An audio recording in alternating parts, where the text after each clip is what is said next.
separating the grain from the chaff, the husk from the paddy. The story of the lives of Jayaprakash Sahu, his wife, and countless others at the mercy of the sea that both supports livelihoods and devours them. For countless faceless fishermen in settlements like Ramayapatnam along the Odisha coastline, the rising seas pose a continuous and escalating threat. Rising sea levels have swallowed up land. Acidic waters have eaten into homes. Livelihoods have been battered and bruised. Of the 120 houses in the fisherman colony, almost half have crumbled, eroded, collapsed.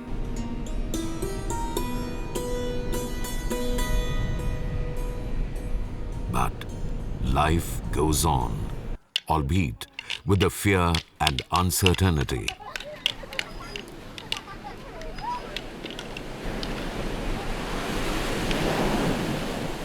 Ocean levels rose 91.3 millimeters since 1993. And there's been a visible acceleration too. From 1.4 millimeters per year through most of the 20th century to more than double of that, 3.6 millimeters per year between 2006 and 2015.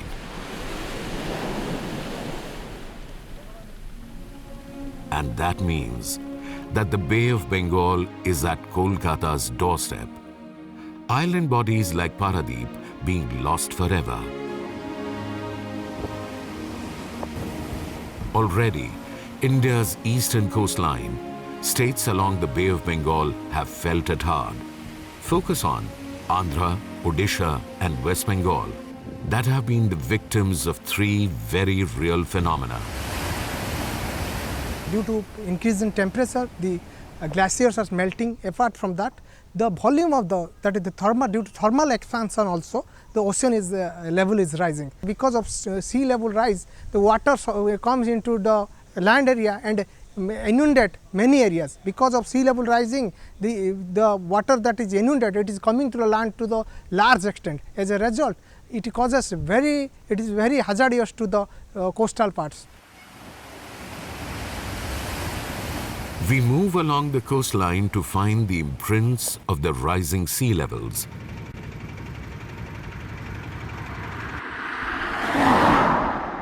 The coastline along village Sattabhaiya in Kendrapada district of North Odisha stands out as the perfect testimony to the blow that rising sea levels have dealt to the local communities.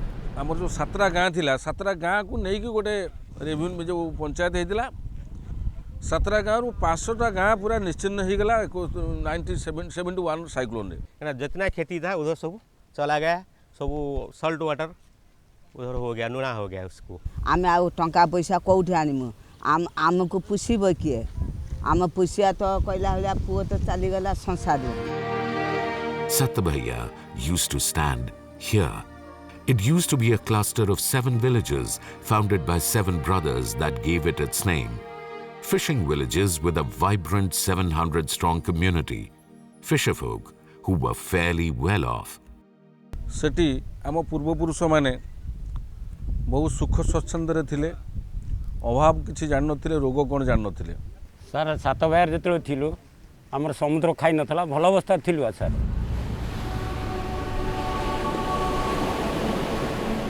This temple to the deity Ma Panchu Barahi stands testimony to a withered grandeur.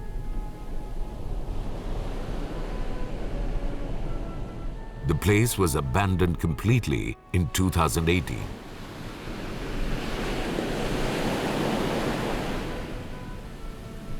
Rewind to 2015, the same temple, the same water tube well.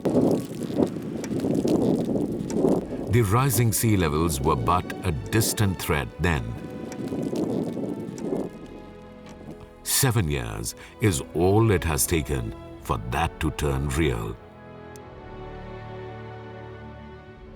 The residents of Sattabhaiya have been rehabilitated 12 kilometers inland at Bagapattiya. Thrown away from the sea, life has slowed down to a miserable crawl for many. Climate change has changed their lives forever.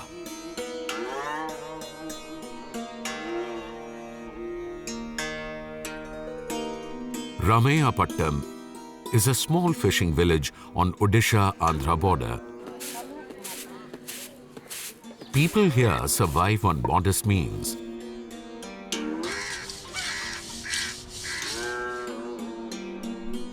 Global warming has affected their lives too. Their story is similar to that of Sattabhaiya. They too are on the verge of becoming climate refugees.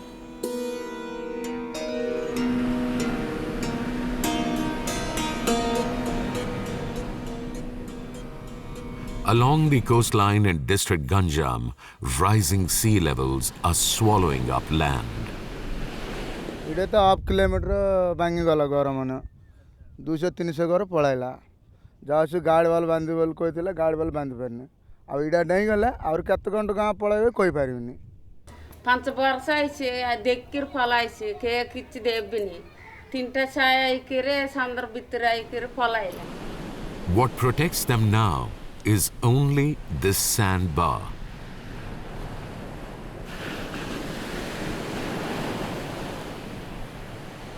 The power and majesty of the waves on one side, their fragile habitat on the other.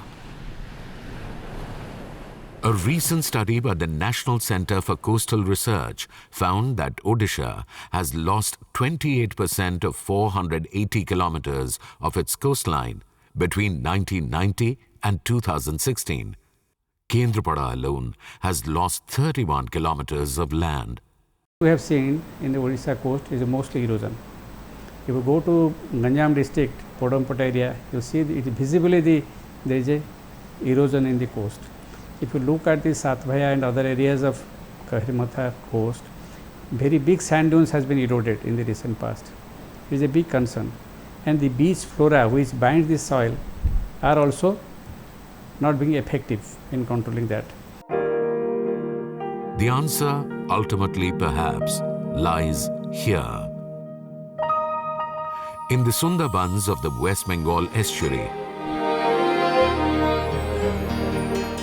the meeting point of the Ganges and the Bay of Bengal.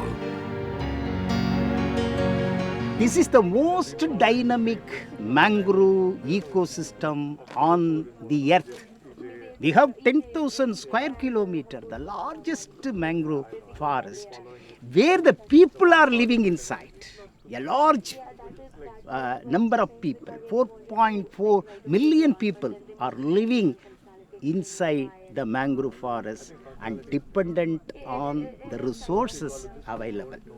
But very unfortunately, the mangroves are disappearing in Sundarbans. On a planet with increasing temperatures, where rising sea levels and climate extremes have become the norm, mangrove forests play a key role, cushioning coastal communities, protecting livelihoods.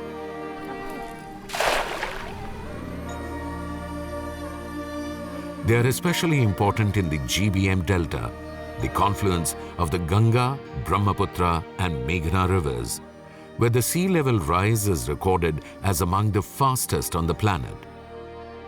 It is a critical role that the mangroves play.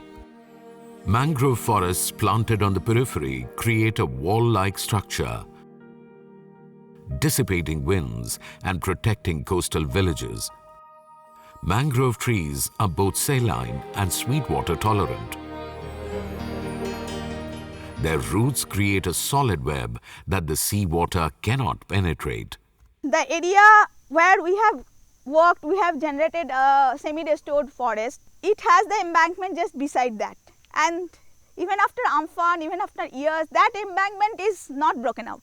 But just beside that area, if you see closely, you can see there is naked stretch of that same embankment, contiguous, it's contiguous, and the naked stretch. Just in front of that, there is no mangroves, and you say it's completely broken down. For authorities in Odisha, enhancing mangrove plantations and battling mangrove degradation is a key thrust area. Funds have come in under the centre's afforestation programs, besides the state's own financing activities. Mangrove plantation along with high coastal embankment is the solution. But then it is so cost intensive that you can't do it everywhere.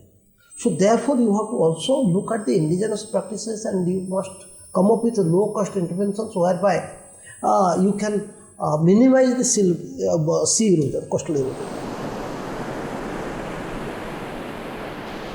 Sensitization, education, implementation, and the planning development with a big focus on not aggravating the sea action.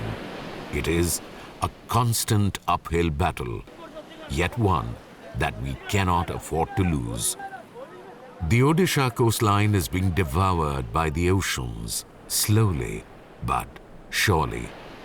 It is a wake-up call like no other.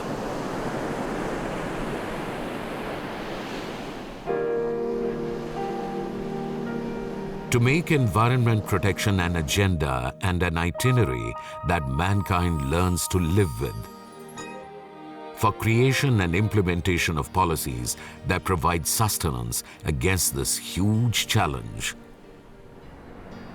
Do not underestimate the power of these oceans. Do not underestimate the raw ferocity of nature hitting back for mankind's sake.